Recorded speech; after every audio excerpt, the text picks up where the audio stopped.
Bueno, vamos a comenzar con un tema que es vital para nuestra asignatura de metalogenia y yacimientos minerales, y es la estimación de los recursos minerales. Y también vamos a intentar meternos un poco en el tema de la estimación de las reservas mineras.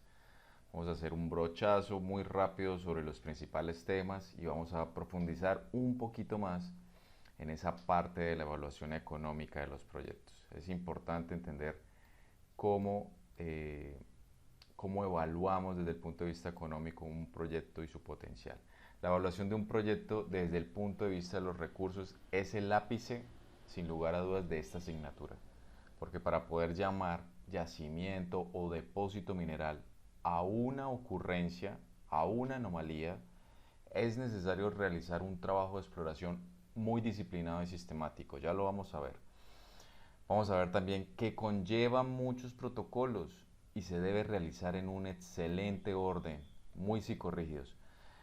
Mediante este trabajo podremos estimar el potencial de esas ocurrencias. Podríamos decir que de cada 1000 ocurrencias, solo una llegará a ser un depósito que valga la pena minar.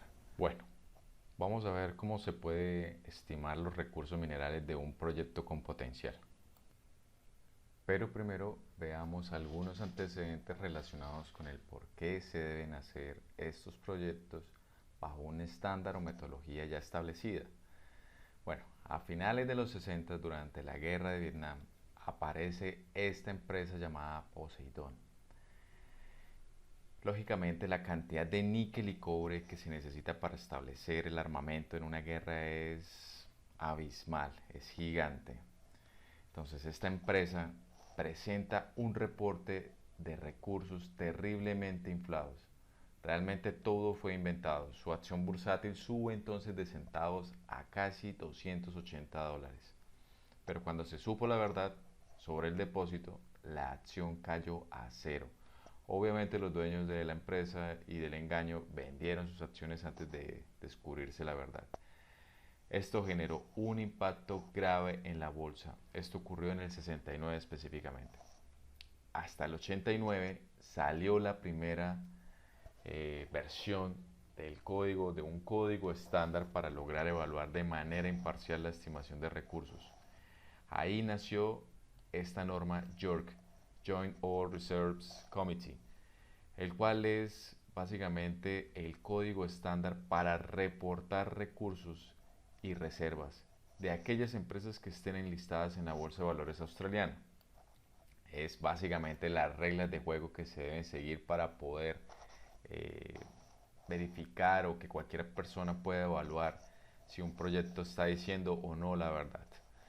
Sin embargo, en el 97, un nuevo escándalo a través de una empresa llamada Prietz ocurre esta vez en la bolsa de Toronto, en Canadá. Esto tiene película y todo. La pueden ver en Netflix, creo que está.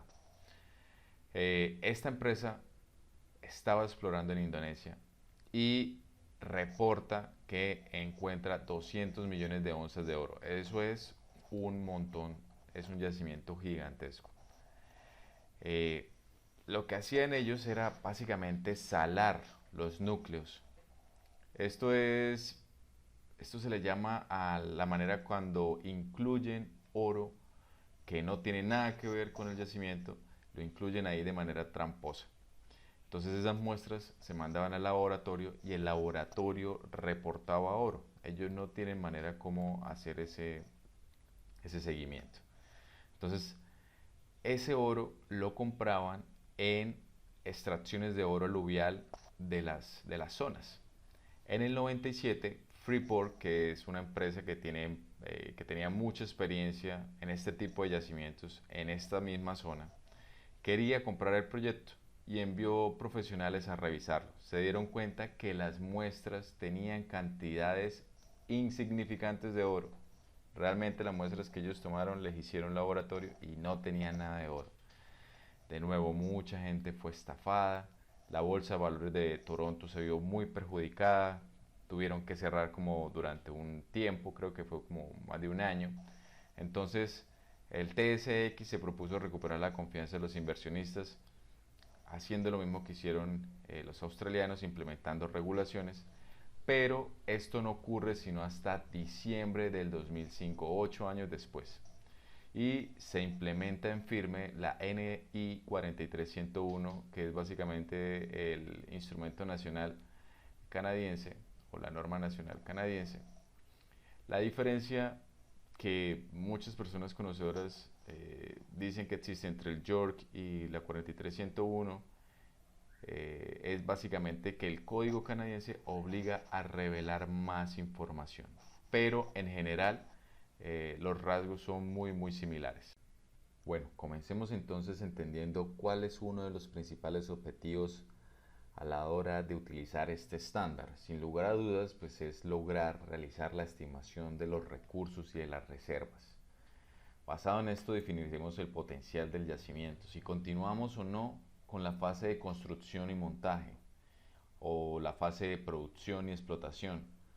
Observamos primero una clasificación para tanto recursos como para la parte de reservas. Solo hay 5 categorías: recursos minerales inferidos, indicados y medidos.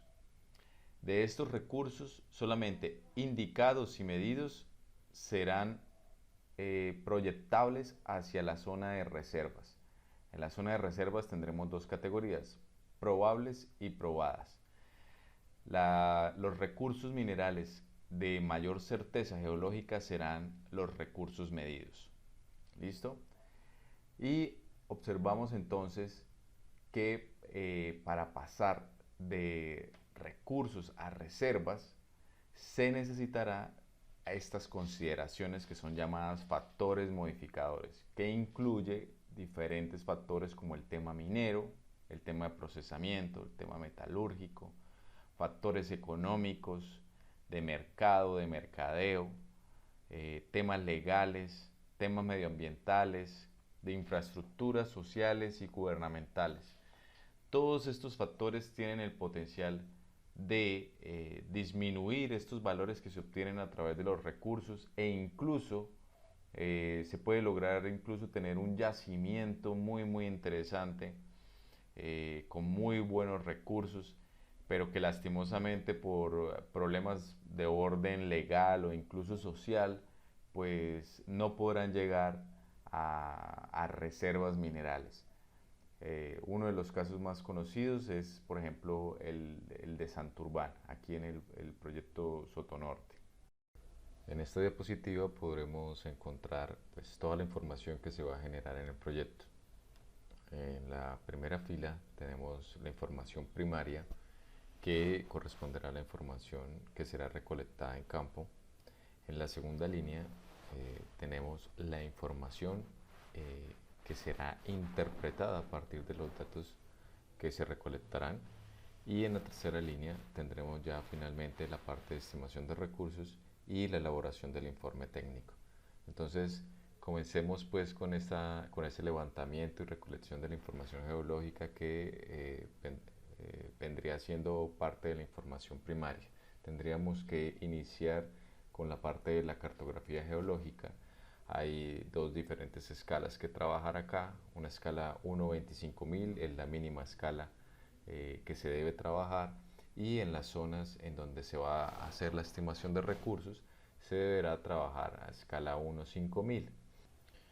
Más adelante veremos que esa cartografía 1/5000 deberá ser realizada en un área mínima que cubra el 20% del total del título. Luego seguiremos con los trabajos de trincheras, y a la par se podría realizar también el trabajo de perforaciones, pero principalmente se comienza con el trabajo de trincheras y a piques como para recolectar información para darle forma al entendimiento del proyecto. Ya cuando se tiene, digamos, una excelente cartografía y una excelente recopilación ya de trabajos en superficie, entre estos las apiques y las trincheras, pues se pensará en elaborar entonces el programa de perforaciones. Este programa incluirá, digamos, los costos más grandes dentro del programa de exploración. Las perforaciones deben realizarse con recuperación de núcleo, es decir, perforaciones en diamantina. Sobre la densidad de las perforaciones, pues ¿cómo podemos determinar si es suficiente la información recolectada para realizar la estimación de recursos? Bueno, basado en los términos de referencia para los PTO acogidos mediante la resolución 299 de junio del 2018 en los anexos de la tabla 1 y 2, estos nos indican que se debe definir primero el tamaño de la minería. Y ese tamaño pues está basado en el área del título minero solicitado o otorgado. Y a partir de eso pues se recomienda una cantidad mínima de muestras a tomar.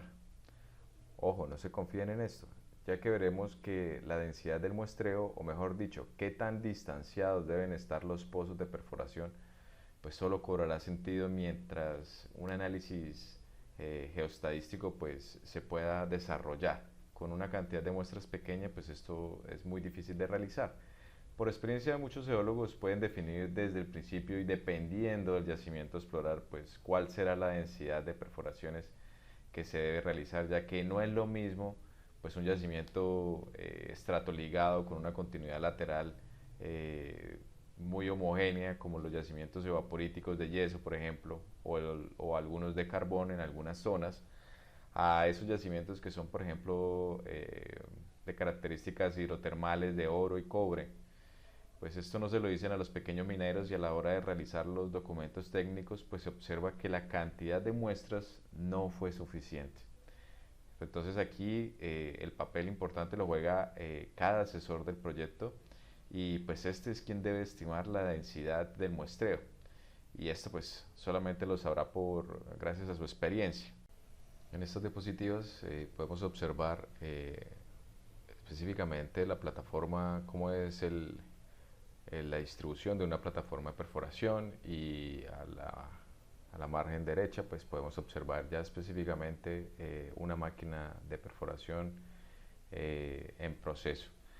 Pues en este caso lo que quiero mostrarles es digamos que incluso la logística para eh, digamos para el establecimiento, para montar una plataforma de perforación pues requiere de muchísimo trabajo y estas plataformas de perforación deben ser muy bien programadas, el trabajo de cartografía debe ser muy bien hecho para que, digamos, a la hora de establecer dónde se van a ubicar estas plataformas de perforación, pues digamos que ya se tenga al menos un modelo sobre cómo está ocurriendo, eh, digamos, la mineralización que se quiere interceptar con este programa de perforación.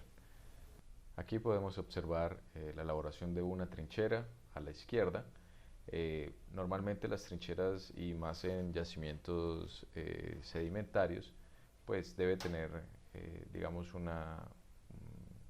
digamos que un diseño. Lo importante es intentar mediante la trinchera no solamente interceptar ese nivel mineralizado, sino también que el dato que se pueda tomar o el muestreo que se pueda realizar en la trinchera pues corresponda específicamente al espesor real que corresponde a la mineralización. Entonces, si la mineralización está relacionada o es estratoligada, está relacionada o es por lo menos sin genética, en ese caso, pues lo ideal sería tener muy en cuenta los datos de rumbo y buzamiento de las capas e intentar hacerlo de manera perpendicular al rumbo y, y luego pues hacer la geometría para poder estimar el espesor real. A la derecha entonces vemos también cómo es la disposición y cómo se obtienen o cómo se encajan o cómo se organizan esos núcleos de perforación. Los cuales pues deben llevar un montón de información, deben llevar información sobre el número o el nombre del pozo y llevar un perfecto orden también de los tramos sobre los cuales se va obteniendo esa información. Volvemos a nuestro flujo de trabajo, esta vez para explicar algo absolutamente importante y es que toda esta información recopilada, sobre todo la información relacionada con los muestreos, debe realizarse bajo unos protocolos. Esos protocolos, pues, que son llamados protocolos QA/QC, pues deben ser llevados con muchísima cautela hace parte integral y muy importante de los proyectos, y a la hora de hacer la estimación de recursos pues van a tener un peso muy importante. Bueno, ¿a qué corresponde entonces ese control QA/QC? Pues QA corresponde a la parte del sistema de aseguramiento y el QC al control de calidad. Específicamente el QA/QC pues corresponde a unos protocolos que se deben generar para que los muestreos realizados tengan un orden y cumplan con los estándares de calidad. Ese sistema de aseguramiento realmente su intención es prevenir el ingreso de errores en las bases de datos. De eso depende en gran medida que el modelamiento geológico se haga bien y sea eficiente y rápido. Por ejemplo, si la muestra se toma mal, se etiqueta mal, se confunde, por ejemplo, una muestra de roca con una muestra de sedimentos a la hora de etiquetarla y así se va al laboratorio, pues eso generará una confusión a la hora de empezar con la interpretación.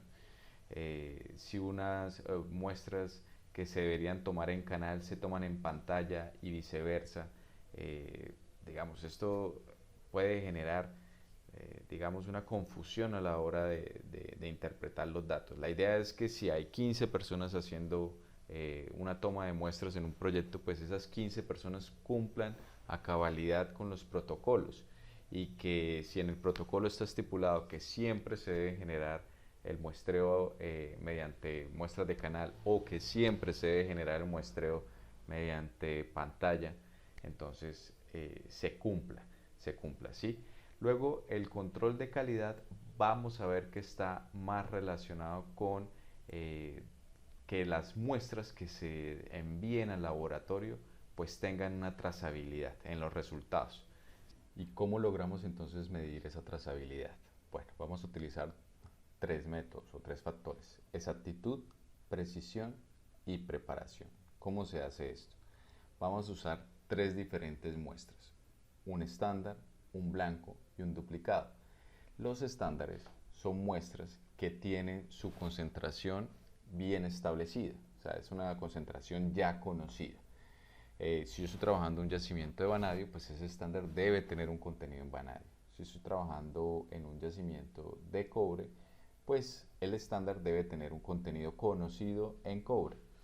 Luego vamos a trabajar también con muestras que son los blancos, se les llaman los blancos. Estas muestras que corresponden, pues son muestras que no tienen concentraciones relacionadas con el yacimiento que estamos trabajando. Normalmente se utilizan arenas de río. Bueno, aquí hay que tener mucho cuidado porque algunas arenas de río pues pueden tener alguna concentración en oro de características aluviales, entonces para esos yacimientos de oro pues no se recomienda mucho utilizar esas arenas de río, pero pues para otros yacimientos sí se podría utilizar.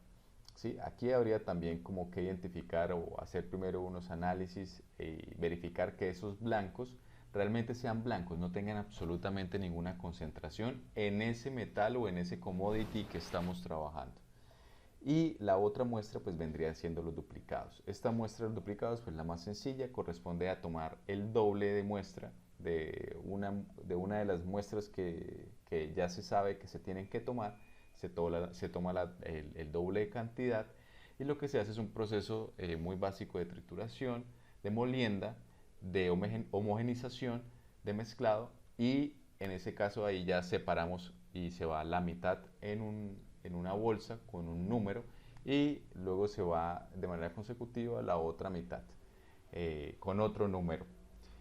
Y bueno, lo que finalmente queremos hacer con el control de calidad, con el QC, es ese control de esos tres factores, ¿no? La exactitud la vamos a medir mediante los duplicados, la precisión la podemos verificar mediante el estándar, y la preparación y todo, digamos, la limpieza de los equipos de los laboratorios, pues se va a medir gracias a los blancos. Estos datos que nos entregan los laboratorios se les debe hacer una estadística pues para verificar que esos resultados estén dentro sí, que estén dentro de los márgenes de errores, dentro del margen de error que está establecido pues en los parámetros de los protocolos, ¿no? Pues un tip muy importante, ojo con esto: hagan un acuerdo con el laboratorio, un contrato o algo, porque después de verificar que hubo algún error en el laboratorio, esos análisis se deben realizar de nuevo y el laboratorio pues debería responder por esos costos. Si no, pues esos son sobrecostos en el proyecto. Bueno, y para finalizar esta fase de obtención de información primaria, pues hablemos específicamente sobre el trabajo del laboratorio. En el informe hay que plasmar algunos datos específicos sobre el laboratorio. Por ejemplo, el tipo de análisis de laboratorio, este debe ser explicado en el informe. Hay que profundizar en las metodologías, en la preparación de la muestra, el tipo de análisis, bueno, entre otros datos relevantes sobre la preparación de la muestra, qué tipo de malla se utilizó. Con respecto al tipo de análisis, pues dependiendo obviamente del elemento, si se utilizó por ejemplo ensayo al fuego, muy característico para los análisis de muestras con oro, o si se realizó algún análisis multielemental, bajo qué ataque se realizó, si se utilizó agua regia o ataque multiácido, pues eso también se debe plasmar en el informe, ¿sí?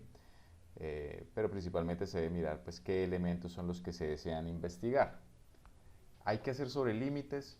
Bueno, las muestras no se pueden quedar, como estamos trabajando en yacimientos, pues las muestras no se pueden quedar con ese simbolito de que hasta aquí llega la muestra o el dato de la muestra llegó hasta el tope, hasta el techo del límite de evaluación del análisis. Hay que hacer sí o sí por obligación pues determinar realmente cuánto tiene esa muestra y pues en ese caso también hay que meter o tener en cuenta esos sobrelímites, ¿sí? Hay que ver entonces si yo estoy trabajando en un yacimiento que digamos que es muy enriquecido en uranio, muchos de estos análisis multielementales llegan apenas hasta 2000 ppm y entonces pues automáticamente hay que especificarle al laboratorio desde el inicio pues que esas muestras tienen altos contenidos en uranio y se debería entonces tener de una vez para que el laboratorio lo tenga de una vez establecido, pues que hay que realizar esos sobrelímites, ¿sí? Al final del día, pues todo esto va a repercutir en el tema presupuestal del proyecto. No es un valor despreciable este costo de los análisis. En la fase de exploración de un proyecto, pues esta parte de los laboratorios es de tener mucho cuidado y que se debe realizar siempre de manera muy bien estipulada. Bueno, terminamos entonces la primera fase correspondiente a toda la fase de exploración y recopilación de información en campo y comenzaríamos entonces a explicar la segunda fase que tendría que ver más con la interpretación de los datos recopilados en la primera fase. Entonces vamos a empezar con explicando un poco sobre los compósitos, de qué se trata, cuál es su definición, para qué sirve. Luego miraremos específicamente el tema de modelamiento geológico. Observaremos también los métodos más utilizados para hacer el análisis geoestadístico y determinaremos entonces a partir de ese análisis geoestadístico cómo podríamos también refinar ese modelo. Bueno, comencemos entonces explicando el tema de los compósitos. Los compósitos son básicamente muestras regularizadas. Pues normalmente las muestras se toman basado más que nada en rasgos litológicos. Eh, si estamos trabajando, por ejemplo, un yacimiento sedimentario, pues estaría dado por esos cambios de fase. Si estamos trabajando un yacimiento hidrotermal, pues estaría dado por estos sistemas de vetilleo o incluso esas zonas de brechamiento que muchas veces pueden tener espesores considerables. Entonces, pues en este caso, esos muestreos se realizarían entonces teniendo en cuenta esas características litológicas, ¿sí? Pero una cosa pues son los rasgos litológicos y otra cosa son los tenores. Lo que yo necesito a la hora de determinar recursos pues son los datos de concentración o tenor.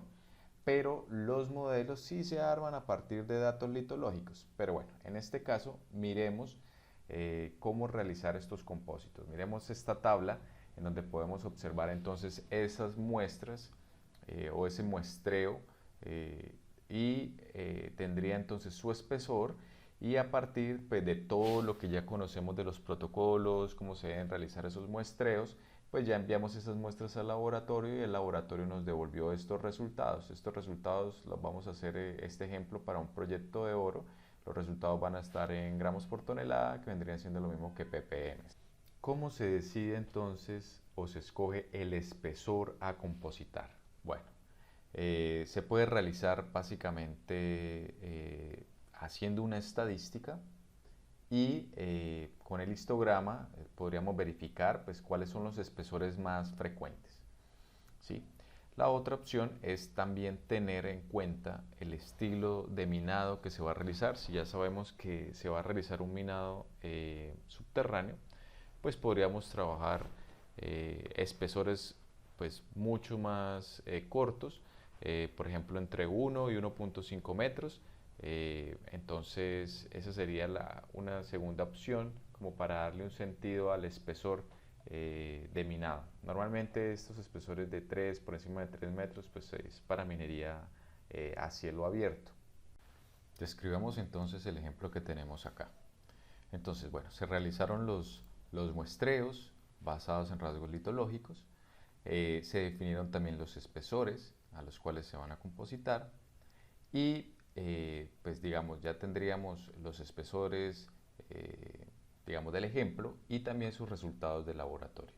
Aquí nos damos cuenta que el espesor pues lo hicimos un poco idealizado, 18 metros nos suma todo el muestreo para poder entonces en este caso pues compositar 6 muestras y esas, cada muestra pues tendrá un espesor de 3 metros. Entonces, ¿cómo se realiza?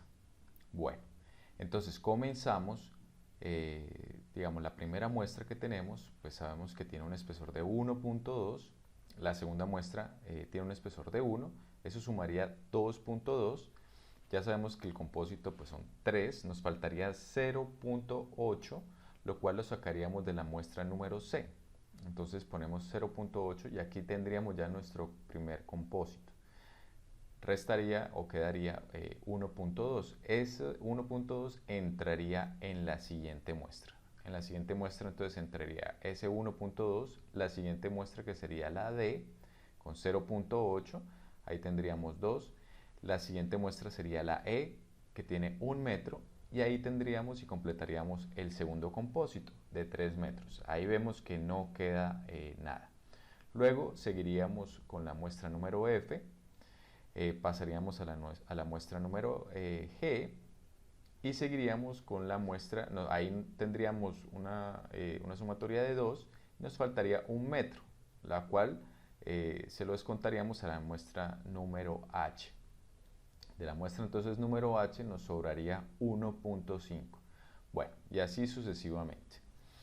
Entonces, lo primero que hay que tener en cuenta es en qué basamos nosotros entonces el resultado del rasgo litológico. Bueno, en este caso, digamos, lo más racional sería tener en cuenta el espesor más grande que esté dentro del compósito. En este caso, observamos que para la muestra o el compósito número 1, el espesor más grande pues está otorgado por la muestra número A, de color azul. Y lo mismo haríamos entonces para la muestra número 2, que el espesor más grande estaría dado por la muestra número C, y así sucesivamente. Entonces, basados en esos conceptos. Ahora, tenemos en la muestra número, en el compósito número 4, vemos que tenemos ambas muestras del mismo espesor, ¿sí? En este caso, podríamos inclinarnos más hacia la muestra de color gris o azul claro, que tendría, digamos, originalmente, como podemos observar acá, un mayor espesor, tendría un poco más de peso que la muestra número I, ¿sí? Entonces, en ese caso, escogeríamos darle al compósito pues una litología más de característica de la muestra número H. Bueno, luego pasamos entonces a determinar los tenores. ¿Cómo se realiza la determinación entonces de los tenores? Cada muestra que tenemos acá pues entraría con este espesor usado dentro del compósito, ¿sí? Y cada muestra ya sabemos que tiene un resultado de laboratorio. ¿Cómo se realiza? Vamos a usar esta fórmula. El espesor de la muestra X por la ley o la concentración de la muestra X más el espesor de la muestra siguiente por la ley o por su ley, así tantas como sea necesario para completar el compósito, y todo va a estar dividido entre el total o el espesor del compósito, que en este caso pues estaría dado por 3 metros. Entonces así podríamos entonces determinar, ustedes pueden comprobar que estos resultados corresponden a esta formulación. Entonces tendríamos este espesor por su tenor más este espesor por su tenor más este espesor por su tenor, y todo sumado y todo dividido en 3, que vendría siendo el espesor del compósito. Continuamos entonces con la parte del modelamiento. Bueno, teniendo en cuenta pues que ya tenemos un montón, una cantidad de información, pues lo mejor sería empezar a integrar toda esta información pues en un modelo. En este caso, la cantidad de información que podríamos tener ya sobre un proyecto pues podría ser muy considerable. Entonces ahí se hace casi que obligatorio la ayuda de los softwares. Pues usamos también esos avances tecnológicos y podríamos construir entonces con ellos un modelo geológico en 3D que nos ayude a visualizar bien cómo son esos estilos de mineralización. Bueno, sin lugar a dudas este sería el siguiente paso, y es integrar esa información recolectada en la primera fase, en la fase de adquisición de información. Pues metemos aquí esos perfiles geológicos realizados con base en el levantamiento cartográfico. Vinculamos también toda esa información, logueos, datos litogeoquímicos provenientes de los laboratorios, y empezamos entonces a validar esa información en un modelo.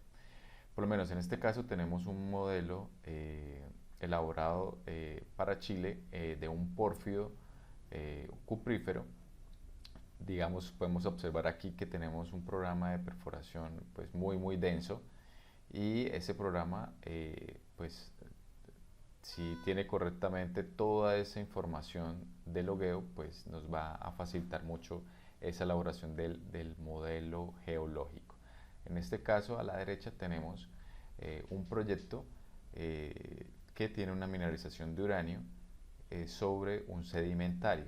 Entonces, en este caso, pues vemos que es mucho más útil pues que a través de ese programa de perforación y de trincheras, pues se elaboren perfiles geológicos, secciones que nos ayudarán mucho en el modelamiento en 3D, porque pues en este caso pues mediante estos perfiles que son elaborados a partir de información de logueo, pues podríamos visualizar, y muchas veces no es tan sencillo porque en los yacimientos sedimentarios, porque la mineralización ocurre por lo menos de manera estratoligada, y son yacimientos que pueden tener menos de 2 metros de espesor, y los softwares en ese caso pues no son tan eficientes cuando ocurren como en este ejemplo estos plegamientos, o hay un tema estructural pues mucho más complejo.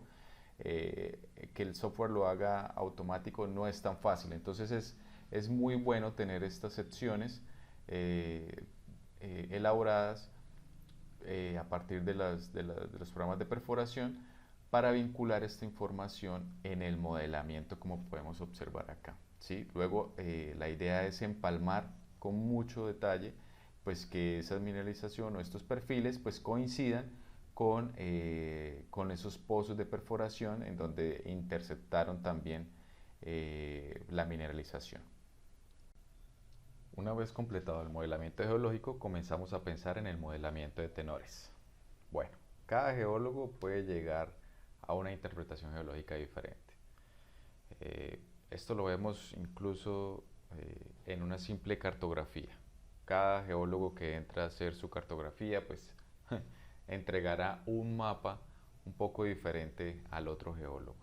Entonces vamos a ver que esta parte de la interpretación geológica, pues sí es una actividad que sin duda trae un componente subjetivo. Pero bueno, ¿cómo se construye el modelo de tenores para la estimación de recursos? Bueno, el modelo geológico en 3D, sin lugar a dudas, pues es un insumo importante. Los datos de perforación en diamantina con recuperación de núcleos, los cuales fueron analizados mediante un log de detalle, también servirán para obtener información muy valiosa a la hora de estimar los recursos, y es el tema de calidad de la roca y sus características geotécnicas, ¿sí? Pues necesitamos el dato de densidad para poder extrapolar esa información y obtener tonelajes. Y algo muy importante, pues enviar esas muestras al laboratorio para poder obtener los datos de concentración por tramo, que ya vimos que todo esto se debe aplicar o realizar mediante los protocolos QA/QC, ¿no? Entonces, con esos resultados de laboratorio se realizarán los compósitos que también ya vimos, y aquí es donde entran esos datos.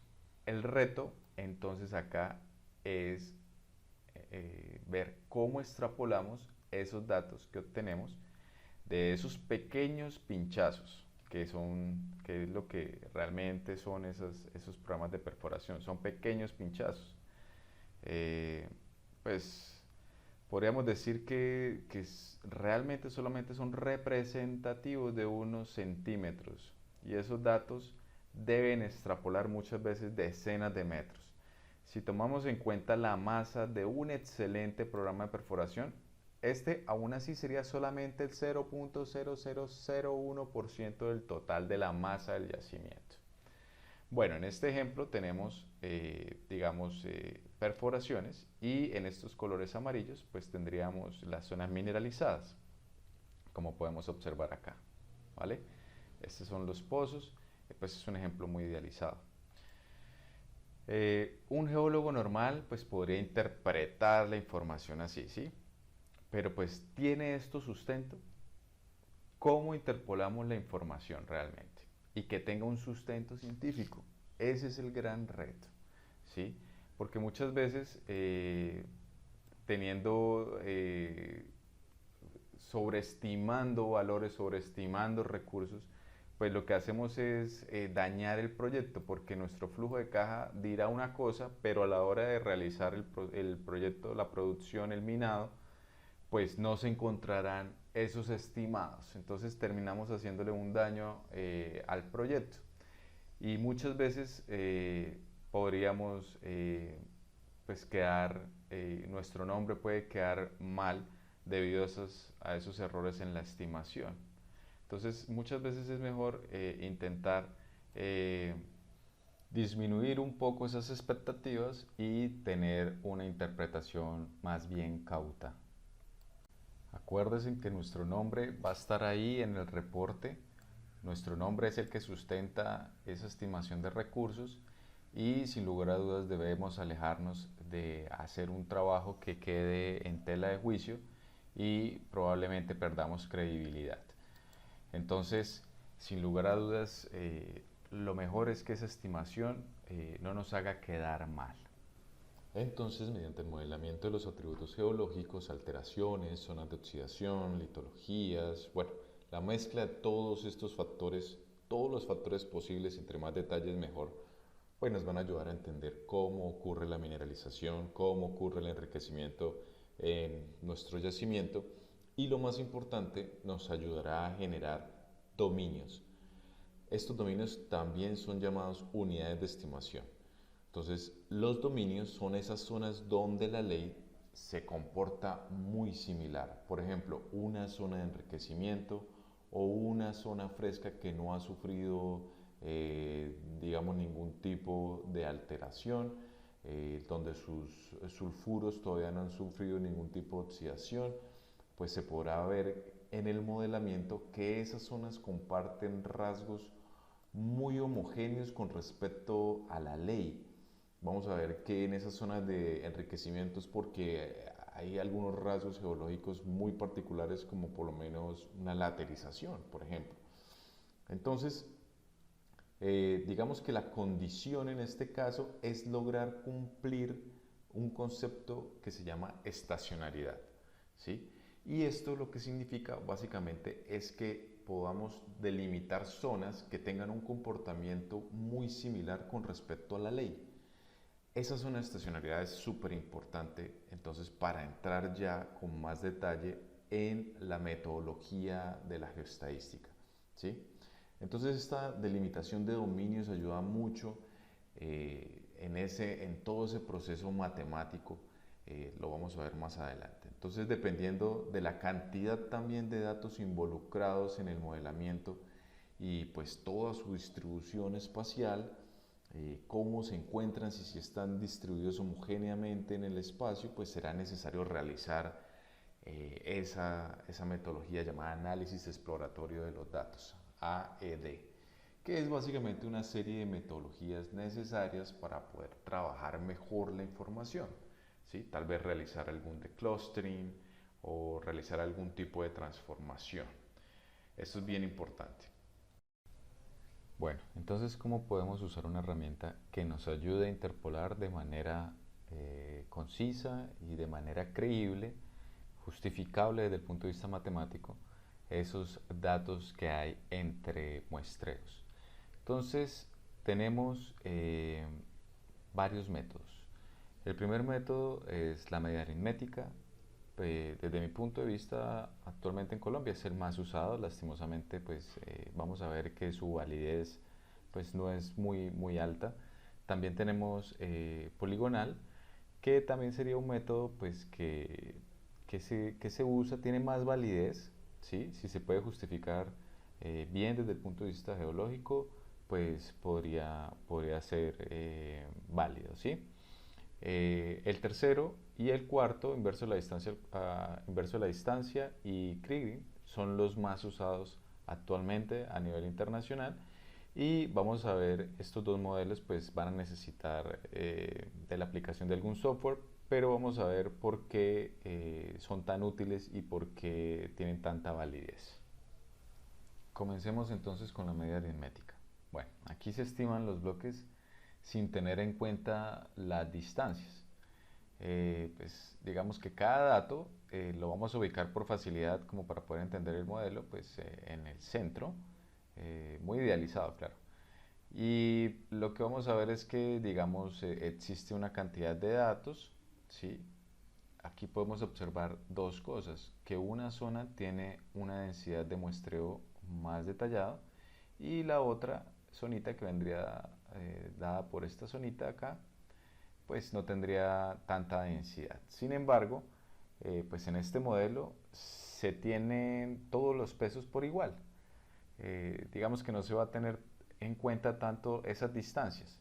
Entonces el modelo pues matemáticamente se desarrolla simplemente sumando los pesos de cada muestra y dividiéndolo entre el número de muestras, que en este caso pues vendrían siendo 7 muestras.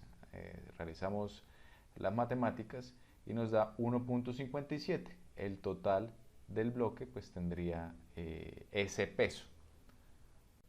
Lastimosamente, pues esto es lo que suelen hacer algunos geólogos con yacimientos más que nada estratoligados. Bueno, este método pues no se usa tanto, básicamente porque produce malos resultados.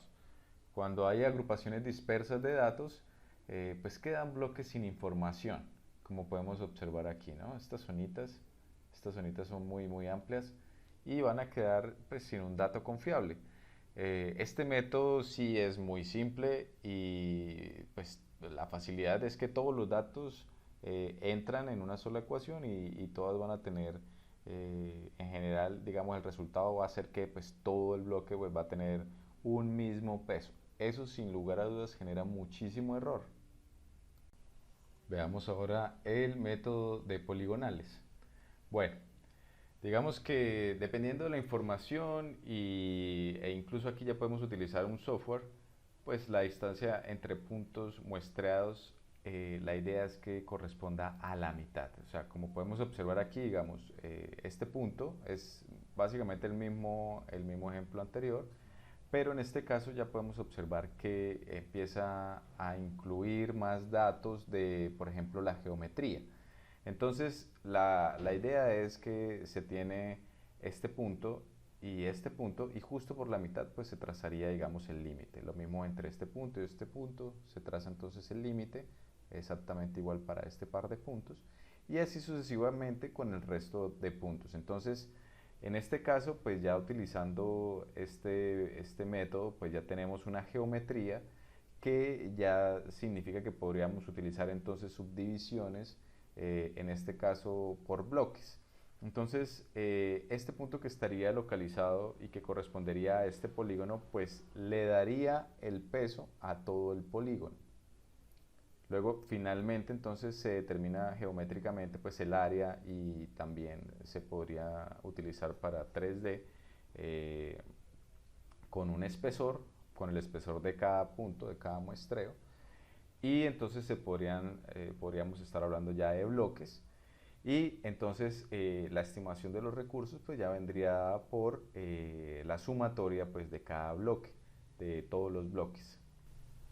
Este método pues es mejor que el de la medida aritmética, ya que no va a dejar espacios sin datos. Es rápido, es fácil, se puede incluso hacer a mano, no necesita softwares avanzados, y puede ser realizado incluso con información escasa, bastante útil para aquellos mineros que tienen títulos mineros más bien pequeños, y por ejemplo que tienen yacimientos estratoligados como yacimientos evaporíticos de yeso, o aquellos de cuencas endorreicas, por ejemplo de carbón. eh, entonces, pues no hay que tener tampoco un entendimiento tan profundo del tema geológico, pues en ese caso sí es bastante útil. ¿Sí? Las desventajas es que pues no tiene en cuenta tendencias litológicas, y para esto sí hemos visto que por lo menos algunos yacimientos como de oro orogénico, o algunos epitermales, algunos estilos epitermales, pues sí, ellos sí deben trabajar con algunas tendencias. Se observa claramente que la mineralización tiene tendencias, y pues esto no se puede hacer con este método. Pero bueno, para el resto de yacimientos y para yacimientos pequeños funciona bastante bien. Bueno, comencemos a explicar uno de los métodos más usados, que es el método del inverso de la distancia. En este ejemplo que vamos a trabajar, pues vamos a usar el inverso de la distancia al cuadrado. También funciona con inverso de la distancia al cubo, a la quinta, bueno, cualquier número entero, pero en este caso, y el más usado, pues es el método de la distancia al cuadrado. Hay un principio que este método debe seguir durante todo el proceso, y corresponde a la primera ley de la geografía. Esta ley pues se basa en que entre más cerca se encuentren dos puntos, va a haber más relación entre estos que, por ejemplo, la relación que va a tener este punto con respecto a este punto que está mucho más alejado, ¿sí? Entonces, basándonos en esto, si queremos, por ejemplo, estimar, hacer una predicción de un punto localizado en esta zona, pues vamos a darle mucho más peso a las muestras que están localizadas cerca, por ejemplo aquí en este caso, ¿sí? Si vamos a hacer esta predicción, vamos a darle más peso a estas muestras, ¿sí? Vamos a darle entonces zoom a esta zonita, ¿listo? Bueno, ¿qué tenemos que tener en cuenta entonces? Que estos puntos pues necesitan tener una concentración, que le vamos a llamar un peso. ¿Sí? Al punto que vamos a predecir, lo único que necesita tener es una ubicación. Esta ubicación nos va a regalar entonces unas distancias con respecto a los puntos más cercanos. Sin embargo, tenemos que seguir la primera ley de la geografía, y dependiendo sobre cuál punto esté todavía más cerca, en este caso este que tenemos acá, pues este tendrá todavía más peso en el resultado. ¿Listo? ¿Qué tipo de fórmula? Pues es la que tenemos acá, en donde lo que vamos a hacer es básicamente poner ese peso o concentración dividido entre la distancia que tiene al cuadrado. Vamos a utilizar el inverso de la distancia al cuadrado. También se podría hacer el inverso de la distancia al cubo. Y en ese caso lo único que cambiaría sería el factor de potencia aquí. Entonces, tendríamos 5 dividido entre 200 al cuadrado más 2 dividido entre 290 al cuadrado más 8 dividido entre 110 al cuadrado dividido entre 1 dividido también entre las distancias al cuadrado, ¿sí? Como podemos observar aquí. El resultado entonces nos da 6.8. Este método también es simple y fácil de calcular, pero tiene una desventaja. No funciona para yacimientos que en su mineralización funcionan como clusters, como en el caso de los Mississippi Valley Type, que son yacimientos pequeños, pero que digamos en una zona se pueden encontrar varios de estos yacimientos. Entonces, para hacer digamos una estimación un poco más regional, pues ya empezaría a falsear un poco la información, porque sin lugar a dudas no habrían datos habría, digamos, información de pesos estériles, o sea que no tienen realmente ninguna concentración, pero pues este método les otorgaría peso teniendo en cuenta pues simplemente las distancias, ¿sí? Entonces esa sería como la única desventaja que yo podría observar sobre este método. Todos estos métodos mencionados hasta el momento pues tienen algo que se llama sesgo condicional, es decir, una subestimación de las leyes altas y una sobreestimación de las leyes bajas. Siempre va a intentar como promediar esos datos. Bueno, y finalmente el kriging, que es básicamente el método más usado hoy en día en la industria minera. Incluso este método nace en una mina de oro en Sudáfrica, en la Witwatersrand, y allá fue donde se utiliza por primera vez este método. Bueno, para poder ejecutar este método es obligatorio la ayuda de un software, debido a la cantidad de matemática, la cantidad de, muchas veces también la cantidad de información que se debe procesar. Al igual que en el inverso de la distancia, el kriging usa los pesos o los datos de los puntos vecinos para poder estimar ese valor desconocido, esa área que queremos saber qué hay en un punto entre datos. Esto es súper importante porque el kriging no extrapola. El kriging solamente puede interpolar, es decir, solamente puede generar información entre datos, Bueno, y esto sucede por comparación de cada dato con los datos alrededor, ¿sí? Incluso en este método podemos tener el control sobre qué cantidad de datos, cuántos puntos podemos incluir en dicha estimación. Y adicionalmente también podríamos entonces meter otro factor, que es un factor de dirección, algo súper útil a la hora de poder estimar recursos, muy bueno para yacimientos minerales, sobre todo en aquellos donde la mineralización pues sin lugar a dudas tiene una orientación, así como por lo menos ocurre en los epitermales o ocurre en el oro orogénico, que son venas que tienen una orientación. En fin, acá podemos jugar con la cantidad de datos a usar. Podemos dividir por octantes y establecer parámetros para lograr una mayor precisión en la estimación. Cuántos datos deben ir por cada octante, o por ejemplo cuántos octantes pueden no tener información. Ese tipo de datos se puede jugar entonces a la hora de incluir la información para el desarrollo del modelamiento con kriging, del modelamiento geoestadístico. Con este método, a grandes rasgos, lo que se hace es definir una vecindad de búsqueda, que puede ser una circunferencia en el caso isotrópico, en el caso en el que no tenemos, digamos, una dirección preferencial de los datos. Esto pues obviamente lo va a determinar el geólogo. Si son datos pues una malla de datos relativamente homogéneo, o por lo menos un muestreo geoquímico sobre, por ejemplo, la contaminación, pues puede funcionar bien el caso isotrópico. En este caso utilizamos y observamos una elipse. Este es el caso anisotrópico, y este es el caso que les comento que es muy útil a la hora de realizar esta estimación para recursos minerales. No entraremos en detalles, duraríamos toda la tarde exponiendo el método, pero principalmente lo que se usa es el Kriging ordinario. Si se cumple la condición de estacionalidad, ya lo habíamos charlado, necesitamos como separar dominios, generar volúmenes o zonas muy específicas que tengan rasgos geológicos particulares y donde, digamos, esas leyes, esos tenores se van a comportar de manera mucho más homogénea, o se pensaría que funcione así. De todas maneras, todos estos datos deben pasar por un análisis exploratorio de los datos para poder verificar que la información que se corra en estos modelos matemáticos pues sí tenga sentido.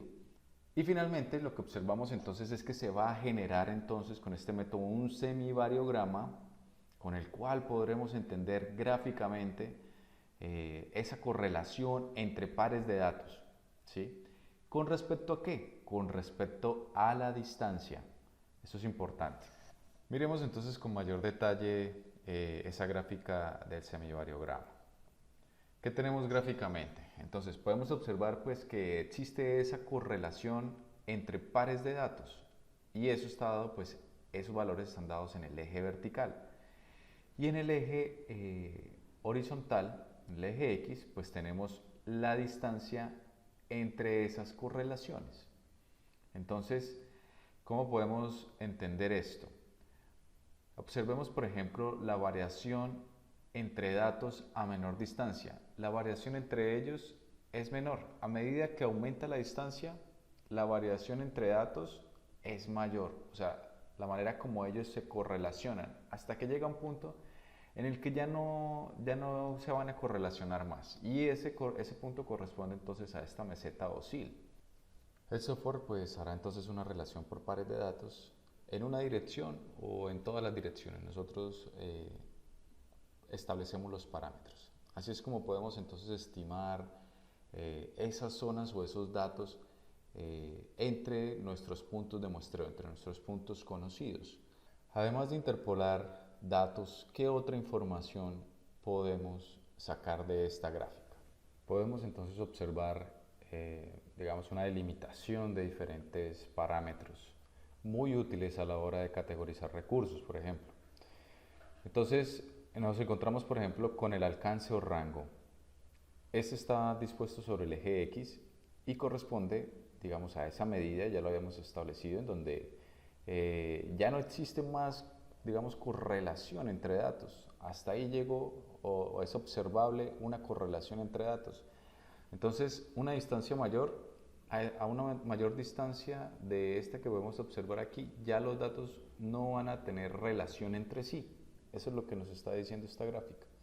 Entonces, justo en ese punto de inflexión tenemos el alcance o rango y justo ahí también podríamos definir entonces esa zona de la meseta OSIL, descrita entonces aquí en esta zona. Los datos en el semivariograma también nos pueden ayudar a identificar zonas como por lo menos esta observable, que es muy representativa de los yacimientos de oro y es el Nugget Effect. Nos podemos imaginar por lo menos en un yacimiento de oro en donde tenemos, digamos, varias perforaciones distanciadas muy pocos metros, 20 metros entre sí, y podemos decir que o podemos imaginarnos que uno de esos pozos tiene una mineralización altísima, 300 gramos por tonelada, y los pozos circundantes no tienen, digamos, tanto tenor, pueden tener 1 gramo por tonelada o 0.5 gramos por tonelada. Entonces, esas variaciones tan drásticas que se dan específicamente en los yacimientos de oro, ¿cómo podríamos entonces interpretarlas o incluirlas para que nuestra estimación no se vea afectada, sino muy por el contrario, pues sí tengan, digamos, mayor peso o mayor confiabilidad? Ingresando este dato del Nugget Effect. Esas variaciones tan particulares que son muy únicas en los yacimientos de oro. Ya en los otros yacimientos de cobre, de zinc, pues no vamos a observar estas variaciones tan drásticas. Finalmente, lo más importante, digamos, que nos puede regalar este análisis geoestadístico de Kriging y el semivariograma, pues es básicamente la categorización de los recursos. Entonces, claro que podríamos ser mucho más estrictos, pero pues digamos en este caso lo que vamos a explicar pues es válido. Ese punto de inflexión que determinamos nosotros como el alcance o rango, que es donde comienza entonces esa meseta o SIL. Hasta ese punto podríamos decir entonces que existe una correlación entre los datos. Es decir, hasta esa distancia podríamos entonces decir que con el muestreo que tenemos, pues tenemos una certeza geológica, que es lo que finalmente buscamos para poder categorizar recursos. Entonces, mediante el semivariograma también podríamos justificar desde un punto de vista mucho más objetivo esa categorización, en donde los datos que tengan, digamos, estén por encima del alcance o rango, pues ya serán datos con poca certeza geológica y serán estimados como recursos inferidos. Esos recursos inferidos no entrarán entonces en la estimación de reservas, pero aquellos datos que sí tienen y que sí han demostrado mediante la geoestadística pues una correlación, pues esas distancias, en este caso 55 metros, todo lo que esté entre 0 y 55 metros, pues sí serán datos que tengan una certeza geológica. Normalmente lo que podríamos hacer entonces es dividir esta distancia por la mitad, y la mitad corresponderá, la mitad que entre 0 y esa mitad pues corresponderá a los recursos medidos, y entre la mitad y el alcance o el límite en el alcance o el rango corresponderá a los recursos indicados. Bueno, pues todo esto a grandes rasgos, ¿no? Es un resumen, es un brochazo, porque realmente la estimación requiere de mucho más rigor. Se debe verificar que la estimación pues esté correcta. Hay que realizar por lo menos validación cruzada. Muchas veces correr varias veces diferentes transformaciones de los datos. En fin, hay mucho trabajo que realizar para poder definir que sí ya está listo el modelamiento y la categorización. Eso es supremamente importante porque muchas veces ya comienza el proceso de minado y, digamos, los recursos no se encuentran. Esto ha sucedido en algunas minas, incluso en Colombia, por ejemplo la de Red Eagle. Entonces, hay que ser muy cuidadosos con respecto a estos datos. De lo que salga de esta información, luego habrá que hacer un análisis económico, un análisis financiero, el cash flow, donde finalmente pues se dará un banderazo al proyecto, o se determinará que el proyecto pues no tiene viabilidad. Y finalmente a lo que debemos llegar es a un modelamiento de este tipo, en el que podemos entonces ubicar digamos las diferentes zonas a partir de estos datos geoestadísticos de distancia. Podemos entonces definir zonas que corresponderán entonces a los recursos medidos, a los recursos indicados y a los recursos inferidos. Bueno, vamos a dejar hasta acá por hoy. En la próxima clase entonces veremos todos esos detalles sobre el documento técnico que se debe presentar a la Agencia Nacional de Minería, el que se llama el PTO, el Programa de Trabajos y Obras, que es el documento que se está utilizando hoy en día para poder presentar, digamos, todo esto que acabamos de explicar sobre estimación de recursos, se debe presentar en ese documento. ¿Listo? Muchísimas gracias.